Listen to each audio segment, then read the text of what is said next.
Welcome to our deep dive into Yuval Noah Harari's 21 Lessons for the 21st Century. Okay. We're really going to try to unpack some seriously thought-provoking concepts from the book, ones that are shaping our world right now. So whether you're prepping for a big meeting or just trying to catch up on global trends, Right. or even if you're just curious, we've got a lot to cover. For sure. Yeah. So Harari dives right into, these big questions facing humanity, like everything from technological disruption Right. to the resurgence of nationalism. Yeah. He even asks us to think about what gives our lives meaning in a world that just feels increasingly overwhelming. Totally. Right from the beginning, he sets the stage Okay. with this idea of disillusionment. Remember all that hype after the Cold War, like the end of history buzz? Yeah. It seemed like liberalism had triumphed. Yeah. We were on this inevitable march toward, democracy and free markets. Right. It wasn't that simple. Not at all. Harari argues that these grand narratives we used to rely on, like communism, fascism, even liberalism, Yep. they're failing to provide a clear vision for the future. I see. They just don't have the answers Okay. to these completely unprecedented challenges Right. that we're facing in the 21st century. Yeah. And he actually uses Brexit and the rise of Trump as prime examples of this. Okay. So he suggests that they represent a revolt against not just economic exploitation, Right.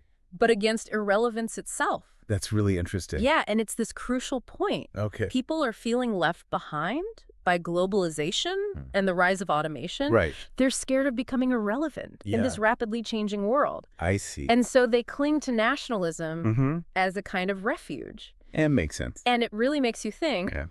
if these old stories are crumbling, what new narratives will shape the 21st century? Wow. That's a big one. Yeah, it is. And it brings us to another huge question. Okay. What happens to jobs in the age of AI? Right. Harari asks us to imagine a world Okay. where algorithms are writing best-selling novels, Wow. composing award-winning music, Okay. and even diagnosing illnesses Yeah. with more accuracy than human doctors. Makes you think. Right. And he argues that this isn't just some far-fetched sci-fi fantasy. Right. The combination of AI, or infotech, as he calls it, and biotechnology poses a very real threat to job security across a ton of sectors. Yeah. It's not just about machines replacing manual labor anymore. Right. It's about AI outperforming humans Wow. in tasks that require cognitive skills and even emotional intelligence. It's wow. There's one example that really stuck with me from the book. Okay. It was his discussion of self-driving cars. Oh, yeah. He says that these cars could soon be making life or death decisions on the road. Guided by ethical algorithms. Interesting. But here's the thing. Okay. He suggests that these algorithms might actually be better Really? at making those ethical decisions Wow. than we are, I see. which forces us to confront this really uncomfortable question. Yeah.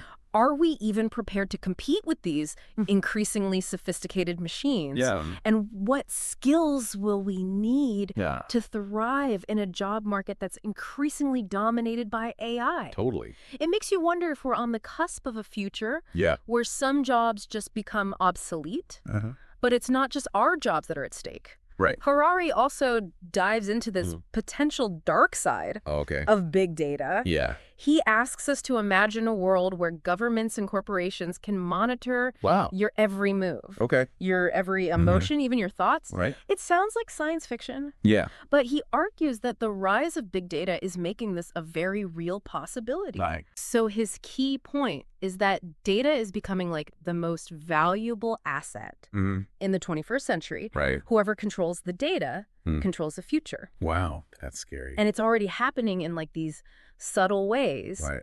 Think about Facebook. Yeah. It's not just a social network anymore. Right. It's this massive data gathering machine that's constantly learning about our preferences, our habits, and even our relationships. Yeah. And Harari warns that this information can be used to manipulate us in ways we can't even imagine. Wow. This leads to this chilling possibility of what he calls digital dictatorships. I see. Where governments and corporations could use data to control our thoughts, our choices, and even our feelings. Wow. So it raises this really important question. Yeah. What can we do to protect Right. individual liberty and autonomy in the face of this data-driven future. Yeah, that's a big one. It really is. And then just when you think it can't get any more mind-bending, Harari throws this other curveball. Okay. What if free will is just an illusion? Yeah. It's a really provocative idea. Like liberalism has always celebrated individual choice and autonomy. Right. But Harari suggests that our understanding of neuroscience, specifically, you know how our brains work, calls that whole notion of free will into question. That's really interesting. So he compares our brains to these complex computer programs, running algorithms that determine our preferences, our desires, and even our moral judgments. That's a bit unsettling. It is, and it makes you think, if our choices aren't truly free, what does that mean for our concepts of responsibility, morality, and justice? Totally. It really challenges some of our most deeply held beliefs. Yeah, for sure. Yeah. Yeah, it really does make you rethink things. And you know, on that note of not knowing things, Harari dives into this whole idea of the knowledge illusion. Okay. He basically argues that we often think we know way more than we do. Right. Especially when it comes to these complex global issues. Yeah. It's true. We tend to rely on this idea of like collective knowledge. Yeah. You know? We assume that like the experts, the institutions, the systems, they're handling things. Even if we ourselves don't fully understand them, we kind of outsource our knowledge to like Google, Wikipedia, the news, even to like our friends and family.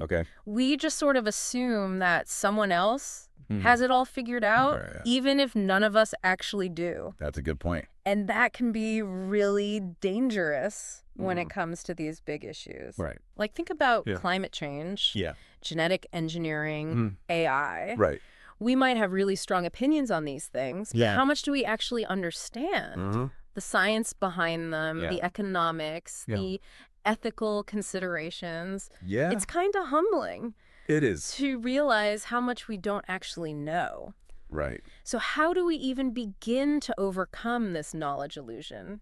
How do we become more informed, more engaged citizens in a world that just feels increasingly complex? That's the question. It is. Well, I think a crucial first step is to recognize our own biases and limitations. We're all susceptible to groupthink. Our perspectives are shaped by our own experiences, our social circles. Right. So we're not seeing the world as it is. Okay. We're seeing it as we are. I see. And that's a powerful idea. Yeah. It means we need to actively seek out diverse viewpoints, even the ones that make us uncomfortable or that challenge our beliefs. And we need to be willing to admit when we just don't know something, to embrace that uncertainty and approach these complex issues with humility and a willingness to learn. That's so important. It is. And speaking of things that shape how we see the world, Harari talks a lot about the power of storytelling. He argues that like humans were essentially storytelling animals. I like that. You know, we make sense of the world, our place in it through these narratives. That's true. We're hardwired for stories. They help us connect with each other, build communities, pass on knowledge and values from one generation to the next. But stories can also be dangerous. I see where you're going with this. Like Harari warns that they can be used to manipulate and control us, justify violence, discrimination, even to blind us to different perspectives. Think about all the conflicts throughout history that have been fueled by these competing narratives, you know, us versus them, good versus evil, the chosen versus the damned. It's scary to think about. It is. How powerful these stories can be and the very real consequences they can have in the world. And today with social media and the way information is so fragmented, it's even easier for these harmful narratives to spread and take root. It's true. So I think the challenge for us is to become more discerning consumers of stories. You know, we have to question the assumptions behind them. consider those alternative perspectives and just be wary of any narrative that promotes division and hatred. Totally. But it's not just about consuming stories. Right. It's about creating new ones. That's a good point. Stories that foster empathy, understanding, cooperation, stories that inspire us to work together to solve those big challenges that are facing humanity. I agree. It's almost like we need a new mythology for the 21st century, a story that embraces our interconnectedness, our shared humanity, our responsibility to care for the planet and each other. I love that. It's a powerful idea. It is. And it kind of brings us back to Harari's insights about the meaning of life in this age of bewilderment. Remember, he suggests that searching for that single grand narrative might be a dead end. Maybe the meaning of life is less about finding the right story and more about understanding ourselves and our place in the universe.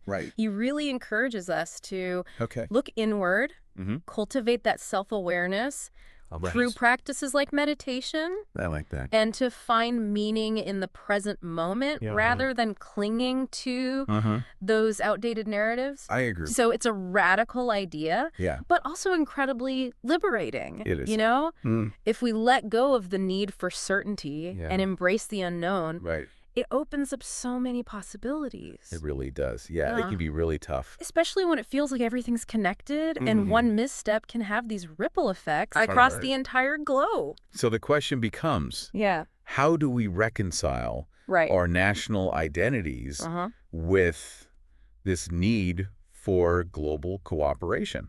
It's a tough one. People feel this strong sense of belonging to their nation, their culture, their history. Understandable. It is. But I think we also need to recognize that our national identities are just one part of who we are. We're also members of a global community, citizens of the world, and ultimately just human beings trying to figure out our place in the universe. That's a good way to put it. And it kind of brings us back to Harari's insights about religion. You know, throughout history, religions have played this fascinating dual role of both uniting and dividing people. On one hand, they've provided this sense of meaning, purpose, community. They've inspired some of the greatest acts of compassion and altruism we've ever seen. That's true. But on the other hand, they've also been used to justify violence, discrimination, oppression. It's a really complex legacy. It is. And in the 21st century, with the rise of religious fundamentalism and this clash of civilization's narrative, it's more important than ever to understand that complex role that religion plays in shaping our world. I agree. So the big question is, can religion be a force for good in the 21st century? Can it help us bridge divides, promote understanding, and inspire us to work together to solve these global challenges? It's a tough question. It is. I think it's one that each of us needs to grapple with on a personal level, and it requires us to be both critical and open-minded.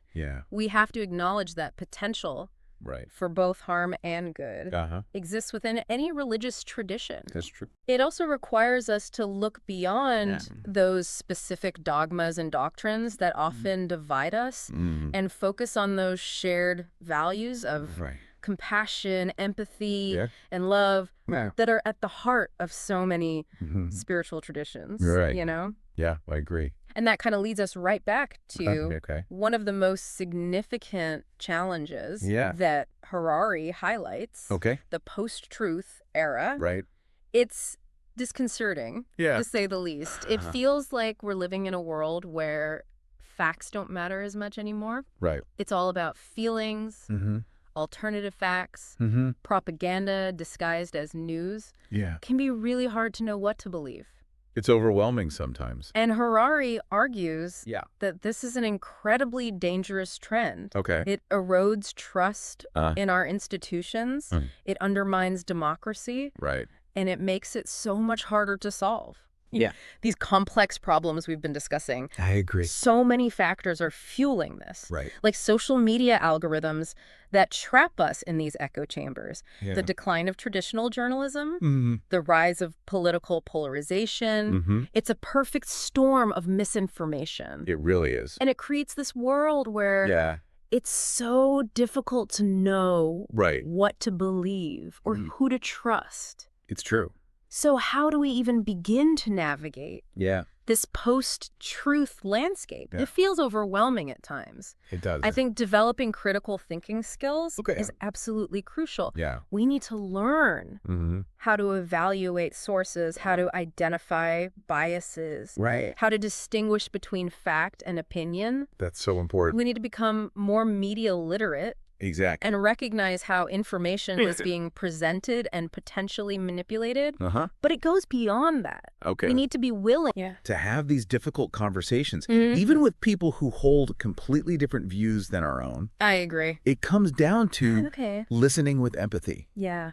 Trying to find that common ground and recognizing that even when we disagree, we can still respect each other's humanity. That's essential. And we need to be open to changing our own minds when we're presented with new evidence. Yeah. None of us has a monopoly on the truth. Right. And we all benefit from engaging with different perspectives. That's a good point. It's definitely challenging. It is.